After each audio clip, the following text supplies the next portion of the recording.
Monsieur Camara, moi je ne serai pas longue parce que depuis ce matin, vous avez reçu beaucoup de questions. Je n'ai rien compris, madame. Je dis je ne serai pas longue. Je ferai en sorte d'être très courte dans mes questions. D'accord, Parce madame. que depuis ce matin, on vous a posé beaucoup de questions. Oui, je suis militaire. Monsieur Camara, est-ce que vous aviez un bureau au camp Alpha Yaya? Oui, madame.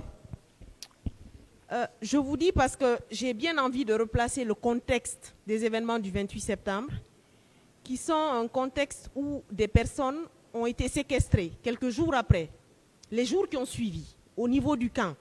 Est-ce que vous aviez connaissance que des Guinéens, des citoyens guinéens ont été arrêtés et séquestrés là-bas? Non, madame, parce que je n'ai aucune idée par rapport à ce que vous dites. Vous n'avez aucune idée? Absolument pas du tout. Pourtant, nous avons des personnes qui disent que par votre canal, par le canal de d'autres personnes, elles ont été emprisonnées et séquestrées là-bas pendant des jours, soumises à des tortures. Donc, vous n'avez jamais eu connaissance de ça? Pas du tout, madame. Vous avez dit tout à l'heure à ma consoeur qu'au moment où vous sortiez, vous essayiez de sauver les leaders du stade, vous avez croisé des gens qui couraient. Quelle était l'ambiance? Parce que vous dites que vous n'avez vu personne, personne n'était blessé, il n'y avait pas de mort, il n'y avait pas de femmes violentées devant vous, mais vous voyez des gens courir quand même. Mais quelle était l'atmosphère? Était-ce une atmosphère de sécurité? Les gens étaient en sécurité dans ce stade? À votre humble avis, Monsieur Camara. Madame, merci. J'espère que ce n'est pas question-réponse. Hein. Donc, je vous dis simplement que lorsque vous attendez que ça tire dans un stade, ou dans un quartier, ou dans un marché, l'atmosphère, on ne demande plus. L'atmosphère, c'est qui sauve qui peut. Donc, moi, j'ai vu ceux qui couraient, et ils venaient, on se dépassait sans leur demander. Moi, je rentrais en courant, comme je l'ai dit tantôt. Et miraculeusement, au grand hasard, ces personnes qui couraient, vous n'avez vu personne blessé, vous n'avez vu de sang sur personne? Si je voyais quelqu'un blessé, je l'aurais pris. Franchement, je vous le promets. Parce que je sais qui je suis, je sais ce que j'ai pu faire ce jour-là. Donc, si moi je voyais quelqu'un blessé, je l'aurais pris, le mettre au même moment, c'est-à-dire dans la même voiture que les leaders. Je lui ai dit que je n'avais plus de place, il était obligé de donner ma place à ces leaders. Je vous le concède, Ouais. M. Camara. Donc vous, ce que vous avez vu, c'était un mouvement de foule. Et ce mouvement de foule a certainement provoqué la mort de plusieurs personnes. Vous n'avez vu rien de tout ça. Parce qu'on parle quand même de 157 personnes tuées. Et certaines personnes sont tombées, d'autres se sont bousculées, d'autres sont mortes par asphyxie. Il y a énormément de choses à dire là-dessus. Vous avez vu des gens courir, il n'y avait pas de mouvement de foule. J'ai fait une mission instantanée. Et quand je suis rentré, comme je l'ai dit tantôt dans ma déposition, je n'ai pas pris le temps à l'intérieur du stade. Quand j'ai vu Dalin, M. Dalin, je vais dire, et les autres là, je pense que c'était ma mission. Parce que, vous savez, j'étais obligé de replier parce qu'ils étaient déjà blessés. Est-ce qu'il y a eu des morts après? Je n'avais pas l'idée et je n'avais vu ni corps ni blessés. Si je l'avais vu, surtout les blessés, je l'aurais pris. Ok, M. Camara, je vous le concède. M. Camara, vous dites que sur instruction du président du CNDD, à l'époque, vous êtes retourné voir le président du CNDD qui vous a donné pour instruction de ramener les leaders qui étaient blessés au niveau de Ambroise Paré. C'est ça, si j'ai bien compris. Je vous ai dit oui, que ce n'est pas moi seul. C'était avec Komara qui a reçu l'instruction. Je suis parti là, on est parti ensemble. Oui, mais la personne concernée ici, M. Camara, je vous aide. Non, c'est moi qui ai envie de vous aider parce que la personne qui est concernée ici, c'est vous. Vous êtes inculpé de plusieurs chefs d'accusation. Vous êtes ici devant un tribunal criminel, vous comparaissez en tant qu'accusé. Vous dites que vous êtes parti, qu'on vous a donné des instructions d'évacuer ces personnes-là dans la clinique, oui ou non? Est-ce que vous avez compris le cheminement? Bon, les gens étaient déjà en lieu sûr. À comprendre, ce serait peut-être intéressant. Madame, je vous fais comprendre, s'il vous plaît. Les gens étaient déjà en lieu sûr. Il était question d'aller le prendre où ils subissaient leurs soins primaires pour les envoyer dans une clinique, comme vous connaissez, Flamand Neuf quand même. Vous connaissez à l'époque Ambroise Paré et Pasteur, et à ses frais, à lui, prendre les gens, tous partout où ils sont, pour les envoyer là-bas à ses frais et sécuriser les endroits. C'est ce que j'ai pu faire avec Komara et Koutoubu Sano, et l'endroit a été sécurisé jusqu'au lendemain. D'accord. Tout à l'heure, depuis ce matin, vous avez dit beaucoup de choses, mais moi j'ai retenu un passage, je crois que je l'ai même noté, où vous expliquez que vous avez demandé aux médecins qui étaient au camp Samori, c'est ça, hein? C'est le camp Samori, si je ne me trompe pas, de faire en sorte qu'il n'y ait aucun homme en uniforme là-bas. Ça voudrait dire que ce jour-là, les hommes en uniforme étaient un vrai danger pour les citoyens de ce pays? Je n'ai pas dit dans ce sens. Ça veut dire qu'on était dans un climat tel que ces hommes en uniforme auraient été capables de faire du mal à des personnes blessées dans les hôpitaux? Non, madame, je n'ai pas dit dans ce sens. Sinon, ces militaires, avant le 28 septembre, vivent avec les citoyens. Qui n'a pas logé dans un quartier? Quand vous dites que la présence des hommes... Non, moi je n'ai pas dit dans ce sens. J'ai dit, et puisque moi j'ai reçu des coups, j'ai été encerclé quelque part, et je me suis échappé dans tout ça. Je vais mettre les gens là à un lieu sûr. J'étais obligé de donner des consignes qu'à part les médecins, que personne n'avait le droit de les visiter. Dans un pays normal, a-t-on besoin de donner ce genre de consignes? Maintenant, moi je vais juste revenir sur vos propos. Vous dites, je leur ai dit de ne laisser aucun homme en uniforme rentrer ici. Vous dites également que vous avez transporté les leaders politiques à Ambroise Paré une première fois, mais que vous avez été confronté à des hommes qui ont voulu leur faire du mal là-bas. Donc je veux comprendre. Vous dites également ici que vous n'avez pas dit ça dans ce sens. Qu'est-ce qu'on doit comprendre en définitive de ce que vous avez envie de dire, M. Kamara? Vous voulez que je vous donne des explications claires? Acceptez, ne me coupez pas alors, écoutez, je vais vraiment vous aider. Oui, vous m'avez toujours aidé, moi je vous aide maintenant. J'ai dit que quand je suis arrivé à Ambroise Paré, et puisqu'on m'a empêché que les leaders puissent subir leurs soins là-bas, je suis remonté dans la voiture et j'ai remis ces Dalins dans la voiture. Nous sommes repartis vers la ville. Je peux vous arrêter une seconde? Non. Qui vous a empêché à ce qu'on soigne les leaders là-bas? Je l'ai tantôt dit.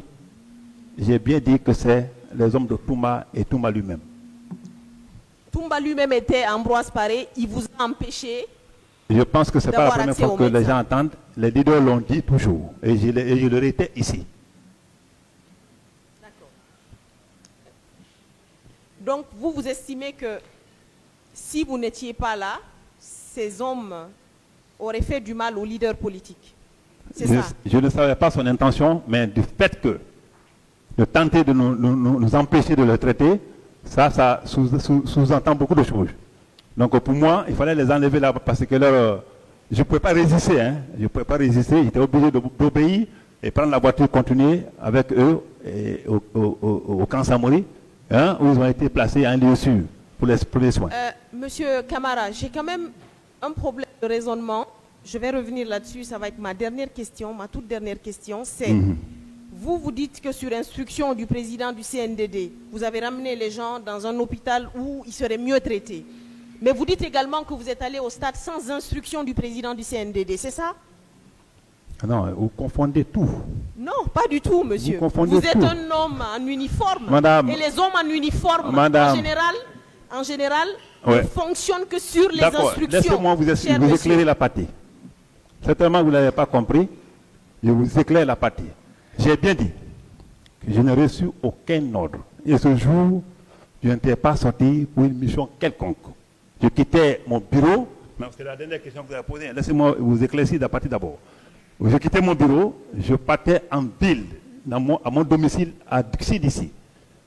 Chaque matin, j'y passe pour faire je prendre un peu le bain, chercher à déjeuner comme d'habitude et repartir. C'est en ce moment-là, c'est sur ce trajet que j'ai vu ces foules-là comme je vous ai expliqué. Et pour l'esplanade du stade, vous avez compris. Je n'ai reçu aucun ordre du capitaine Dadis, mais ce qui est sûr, quand tout s'est passé comme ça, je suis remonté de faire le constat de ce que j'ai vu.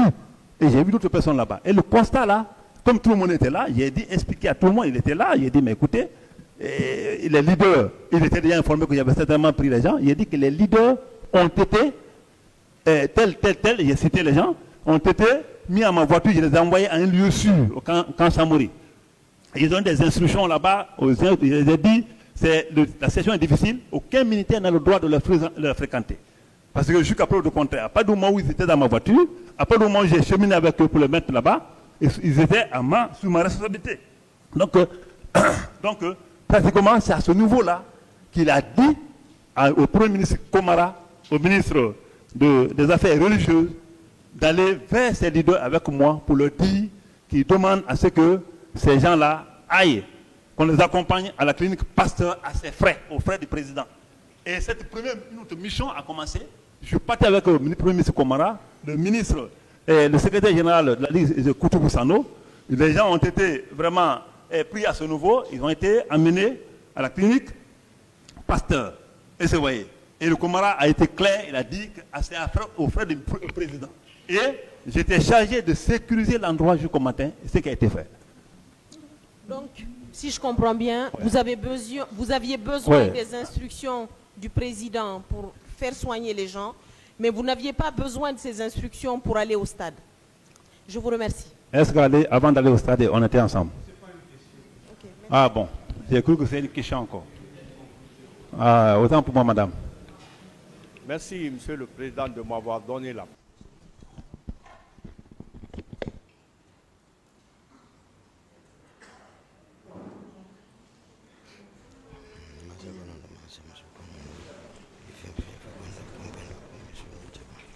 Monsieur Diakité, moi je pense que j'ai une ou deux questions pour vous.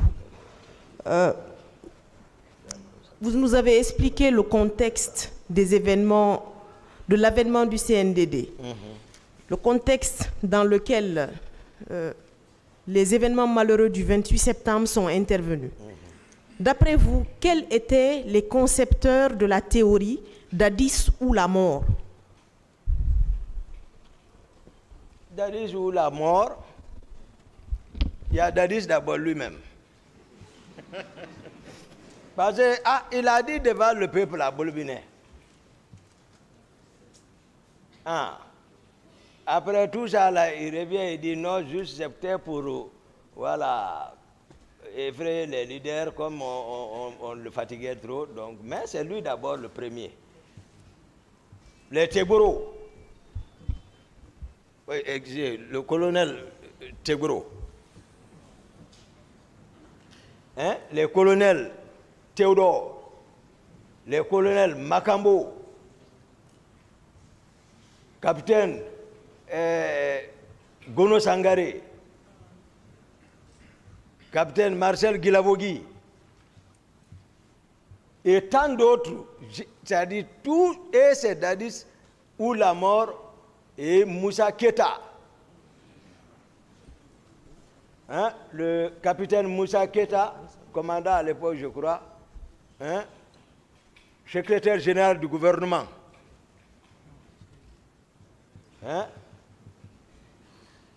Il y avait d'autres, mais pour ne vous citer que de ça, Dadis ou la mort.